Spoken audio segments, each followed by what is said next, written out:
The rain hadn't stopped since morning, falling in heavy, relentless sheets that blurred the world around me, as if even the sky refused to see what was happening today, and I stood there, frozen beside the freshly dug grave, my hands trembling as I clutched the damp edge of my shawl, my heart refusing to accept what my eyes were forced to witness, because inside that coffin lay my son, my only child, the boy I had carried for 9 months, the boy whose tiny fingers once wrapped around mine, the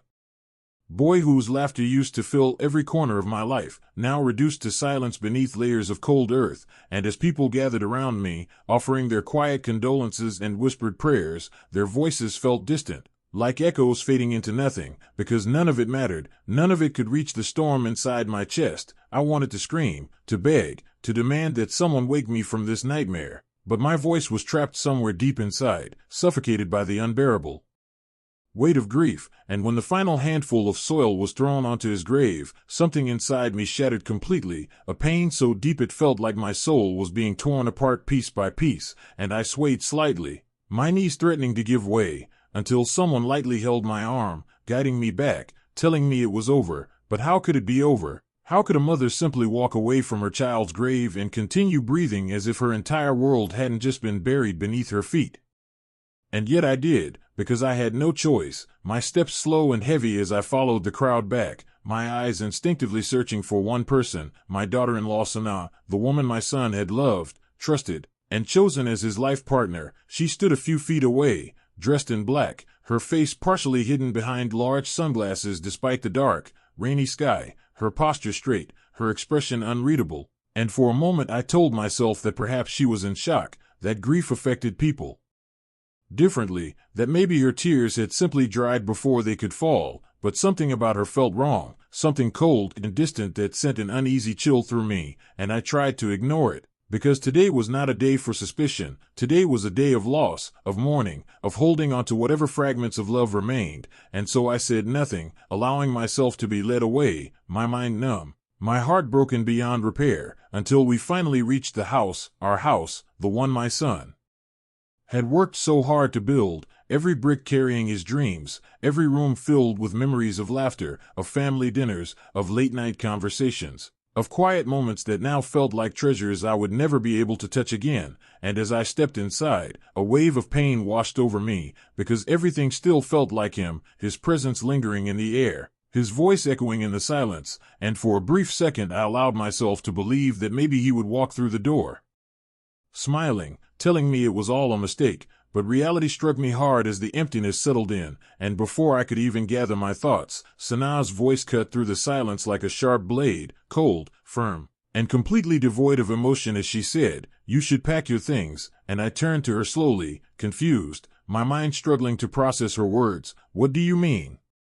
I asked, my voice barely above a whisper, but her expression didn't change, her lips tightening slightly as she crossed her arms and looked at me with a detachment that made my stomach drop. "I mean exactly what I said," she replied, her tone impatient. "This house is mine now, legally, and you can't stay here anymore." And for a moment I thought I had misheard her, that grief had somehow twisted my understanding, because surely no one could say something like that, not today, not after what had just happened. "Sanaa, this is my son's home," I said, my voice trembling. "I raised him here,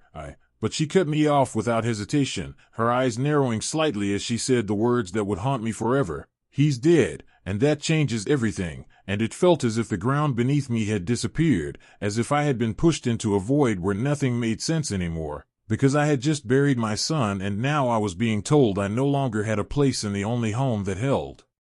what little remained of him. "At least give me some time," I pleaded, desperation creeping into my voice. "I have nowhere to go." But she didn't respond immediately, instead pulling out her phone and turning slightly away from me, her voice lowering as she spoke into it. "You can come now, it's done," and those words sent a strange, icy fear through me, something that didn't belong in a moment of grief, something that felt calculated, planned, and as I stood there, watching her, a painful realization began to form at the edges of my mind, one I wasn't ready to face, one I didn't want to believe, but the coldness in her eyes, the absence of sorrow, and the cruel finality in her voice made it impossible to ignore, because in that moment, I wasn't just a grieving mother anymore, I was a woman standing at the beginning of something far darker than loss, Something that would soon reveal that the tragedy I thought had destroyed my life was only the beginning of a betrayal far deeper than I could have ever imagined. 2 hours later, I found myself standing outside the very house I had once called home, my slippers soaked through from the rain, my hands shaking not just from the cold but from the cruel reality unfolding before my eyes as my belongings were tossed out one by one like they meant nothing. Like my entire life could be reduced to a pile of discarded objects on a wet street, my clothes landing in muddy puddles, my late husband's framed photograph hitting the ground with a crack that made my heart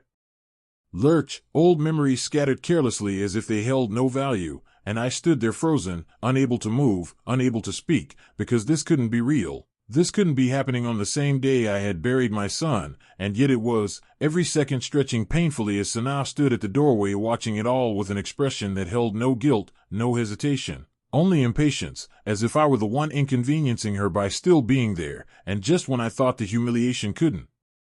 deepen any further, a sleek black car pulled up in front of the house, its engine humming softly against the sound of rain, and my eyes instinctively shifted toward it. A strange unease settling in my chest as the driver's door opened and a man stepped out, tall, confident, dressed far too casually for a day like this, and before I could even process who he was or why he was there, he walked straight toward the house as if he belonged there, as if he had every right to enter, and then I saw something that made my breath catch in my throat as Sanaa's entire demeanor changed, her cold, distant expression melting into a smile as she hurried toward him, wrapping her arms around him in a way that was far too familiar, far too intimate, and my heart pounded violently as confusion, disbelief, and dread collided inside me. "Sanaa, what is this?" I managed to ask, my voice barely steady as I stepped closer despite the weakness in my legs, but she didn't pull away from him. Didn't even look ashamed as she turned her head slightly and said with a casual indifference that cut deeper than any insult, "This is Faraz," and the way she said his name, the ease in her tone, made something inside me crack even further. "And he's been in my life for a long time," she added, almost as if she were stating something ordinary, something acceptable. And for a moment the world around me seemed to spin, the rain blurring my vision as I tried to make sense of her words. "A long time," I repeated, my voice breaking under the weight of the realization slowly forming. "You mean while you were married to my son?" And she let out a small, almost amused laugh, the kind that felt completely out of place in the shadow of death. "Let's just say your son wasn't as important as you think," she replied, her words sharp, deliberate, and merciless, and it felt as if each syllable pierced straight through my chest, because this wasn't just betrayal, this was cruelty beyond anything I had imagined. And I looked at Faraz, hoping, desperately hoping, that he would show some sign of discomfort, some awareness of the situation, but he simply stood there with a faint smirk, his eyes scanning the house as if evaluating his new possession, as if my pain was nothing more than background noise. And suddenly the memory of my son's accident flashed through my mind, the call I had received, the panic, the disbelief, the doctors telling me it was a brake failure, a tragic accident, something unavoidable, something I had accepted because I had no reason not to. But now, standing here watching this scene unfold, something didn't feel right, something felt horribly wrong. And a cold suspicion crept into my thoughts, one that made my stomach twist, because how could she move on so quickly? How could she invite another man into this house on the very day of the funeral unless this wasn't sudden for her, unless this had been planned, unless my son's death wasn't as simple as I had believed? And the more I thought about it, the more the pieces began to align in a way that terrified me. But before I could voice any of it, Sanaa suddenly bent down, picked up the last suitcase that remained near the doorway, and with a force that reflected her complete lack of empathy, threw it toward me, the bag landing heavily at my feet as she looked at me with finality and said, "Take your things and leave, or I'll call the police." And her words echoed in my ears, mixing with the sound of rain, with the pounding of my heart, with the silent scream building inside me, because I had just lost my son and now I was losing everything else that connected me to him, my home, my dignity, my place in the world. And yet even in that moment of complete devastation, something shifted within me, something subtle but powerful, because beneath the grief, beneath the shock, a new emotion began to rise, something colder, something stronger, something that refused to accept what was happening without question. And as I slowly bent down to pick up my suitcase, my fingers tightening around the handle, I lifted my gaze one last time toward the house. toward the woman who had just destroyed what little remained of my life, and the man standing beside her, and in that silent exchange, I realized that this was not the end of my story. This was the beginning of something else, something that would not be driven by helplessness or sorrow, but by the need to understand, to uncover, and perhaps, to make them face the consequences of whatever truth was hiding behind my son's death. I didn't go far that night, though every step away from that house felt like I was tearing myself apart all over again, because I wasn't just leaving a place behind. I was leaving the last living pieces of my son's presence, but somewhere deep inside me, beneath the crushing grief and humiliation, a quiet determination had begun to take root, refusing to let me collapse completely, and that fragile strength carried me to the small apartment of Adil, one of my son's closest friends, who opened the door with shock and concern written all over his face the moment he saw me standing there drenched, exhausted, and broken. "Auntie, what happened?" he asked, quickly pulling me inside, and for a moment I couldn't speak, my throat tight with everything I had been holding back. But once I started, the words poured out uncontrollably: the funeral, Sanaa's coldness, being thrown out, the man named Faraz, and as I spoke, I watched Adil's expression shift from sympathy to something darker, something more troubled, as if pieces of a puzzle were falling into place in his mind, and when I finally fell silent, drained and trembling, he hesitated before saying something that made my heart skip: "Auntie." I didn't want to say this before, but something about his accident never felt right to me, and I looked at him sharply, my breath catching. "What do you mean?" I asked, and he ran a hand through his hair, clearly conflicted. He had just gotten his car serviced a few days before it happened. I remember because he mentioned it when we met. He said everything was perfectly fine, and those words echoed loudly in my mind, clashing violently with the image of a brake failure that had supposedly taken his life. And suddenly the unease I had felt earlier grew stronger, more defined, like a shadow finally taking shape. "Can we find out more?"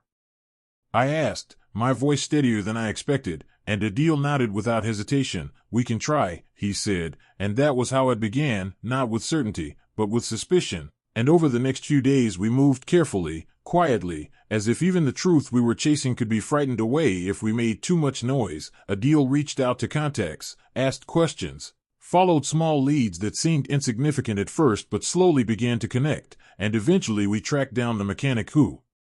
had last worked on my son's car, a middle-aged man who ran a modest workshop on the edge of town, and when we approached him, I could see the immediate flicker of fear in his eyes, the way his hands became restless, wiping themselves repeatedly on an already dirty cloth, as if trying to erase something invisible. "I don't know anything," he said before we had even asked a question, his voice defensive, but Adil stepped forward, calm yet firm. "We're not here to cause trouble, we just want the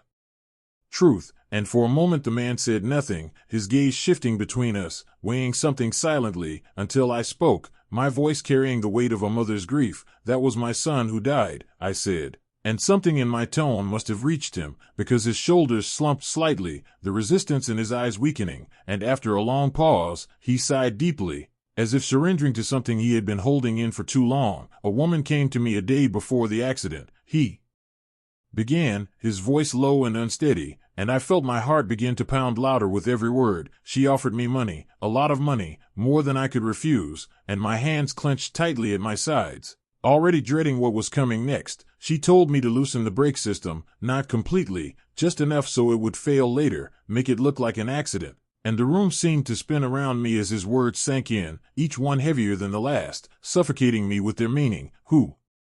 was she? I forced myself to ask, even though a part of me already knew. A part of me had been preparing for this answer since the moment Sanaa had made that phone call, and the mechanic hesitated, his eyes dropping to the ground before he reached into his pocket and pulled out his phone, scrolling through something quickly before turning the screen toward me, and the moment I saw the image, the last fragile piece of denial inside me shattered completely, because there she was, Sanaa, smiling in the photo. The same face I had trusted, the same woman my son had loved, now revealed as the architect of his death, and a sharp gasp escaped my lips as tears blurred my vision, but this time they weren't just tears of sorrow. They carried something else, something burning, something fierce. "She said it had to look real," the mechanic added quietly, as if his words could somehow soften the truth, but nothing could soften this. Nothing could make it less monstrous, and I felt my knees weaken, my body struggling to hold the weight of what I had just learned, but I didn't fall. I refused to fall, because in that moment something inside me hardened, solidified into a cold, unyielding resolve. My son hadn't been taken by fate. He had been betrayed, deceived, and murdered by the person who was supposed to stand beside him, and as that realization settled deep within me, it changed something fundamental, transforming my grief into purpose, my pain into strength, and slowly, through the tears, a faint, unexpected smile touched my lips, not out of joy, but out of certainty, because now I had what I needed, not just suspicion, not just doubt, but proof, undeniable and powerful. And for the first time since my son's death, I felt a sense of direction, a path forward that didn't lead into darkness, but toward justice. And as I looked at Adil, who understood everything without needing words, I knew that this was no longer just about surviving what had happened. This was about making sure that the truth came to light, that the betrayal did not remain hidden, and that the people responsible would not walk away untouched, because a mother who has lost everything has nothing left to fear, and I was ready to face whatever came next.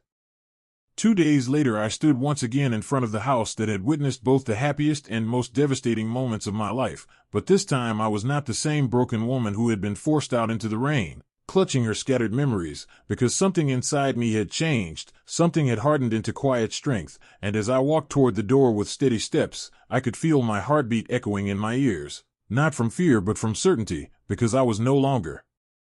searching for answers. I already had them, and now all that remained was to make the truth impossible to ignore. And when I knocked, it didn't take long for the door to swing open, revealing Sana standing there with the same cold impatience, though this time there was a flicker of irritation in her eyes as she looked at me. "Why are you back?" she asked sharply, clearly annoyed by my presence. And for a brief moment I simply looked at her, taking in the face of the woman who had destroyed my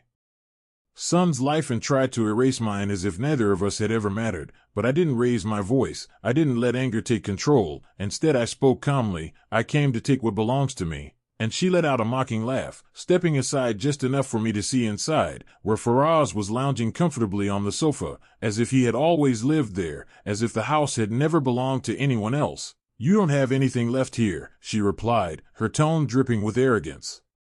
But I walked past her without asking permission, my gaze steady as I entered the living room that still carried traces of my son's presence beneath the changes they had already begun to make. And slowly I placed a file on the table in front of them, the simple action drawing their attention immediately. "What is this?" Sana asked, her voice laced with suspicion now, and I met her eyes directly as I answered, "Evidence," and the word hung in the air like a quiet storm, shifting the atmosphere instantly as the confidence on her face faltered just slightly, while Faraz straightened up, his expression turning cautious. "What are you talking about?" he asked, but I didn't look at him. My focus remained entirely on her as I spoke each word with deliberate clarity. "The mechanic confessed," I said, "and I saw it then." The exact moment her composure cracked, the color draining from her face, the brief flicker of panic she couldn't hide, "About the brakes, about the money, about you," and she shook her head quickly, stepping back as if distance could somehow protect her from the truth. "You're lying," she whispered, but her voice lacked conviction, and without another word I reached into my bag, pulled out my phone, and played the recording, the mechanic's trembling voice filling the room as he described everything, every detail of the plan, every instruction she had given, every step she had taken to make my son's death look like an accident. And with each passing second the illusion she had built around herself shattered completely, the reality of her actions exposed in a way that could not be denied or explained away. And Faraz's reaction was immediate as he stood up, his face a mixture of shock and anger. "You told me it was an accident," he said, his voice rising as he looked at her with disbelief, and Sana's panic deepened as she tried to reach for him, her words stumbling over each other. "I can explain. It wasn't supposed to," but he pulled away from her, his trust breaking in real time. And I watched it all unfold with a strange sense of calm, because this was not about revenge in the way people often imagine it. There was no shouting, no chaos from my side, only the quiet unraveling of the lies she had built, and then, as if perfectly timed, the distant sound of sirens began to echo through the street, growing louder with each passing moment until it filled the air around us, and her eyes widened in pure terror as she turned toward me, finally understanding the full extent of what was happening. "What did you do?" she demanded, but I didn't respond immediately. I simply held her gaze as the sirens came to a stop outside. As footsteps approached, as the door that she had once used to throw me out now became the entrance for the consequences she could no longer escape, I told the truth, I said quietly, and moments later the police entered, their presence firm and undeniable as they moved toward her, reading out the charges, placing her under arrest while she struggled, cried, and begged, her voice breaking as she tried to deny what had already been proven, but there was no escaping it now, no manipulating the situation, no rewriting the narrative, and as they led her away, her desperate pleas faded into the distance, leaving behind a silence that felt heavier than any noise, and Farah stood there frozen, unable to process everything that had just happened, his earlier confidence completely gone as he looked around the house like a stranger. And I turned away from him without a word, because he no longer mattered. None of it did except the fact that justice had finally begun, and in the days that followed everything changed. The legal process confirmed what I already knew. The house was returned, my son's name was cleared, his death no longer dismissed as a tragic accident but recognized for what it truly was, a betrayal, a crime, and one evening as I stood alone in his room, holding his photograph close to my chest, I allowed myself to feel the weight of everything once more, the loss, the pain, the love that would never fade. I couldn't protect you, I whispered softly, my voice trembling despite the strength I had found, but I made sure they couldn't hide what they did, and for the first time since that terrible day,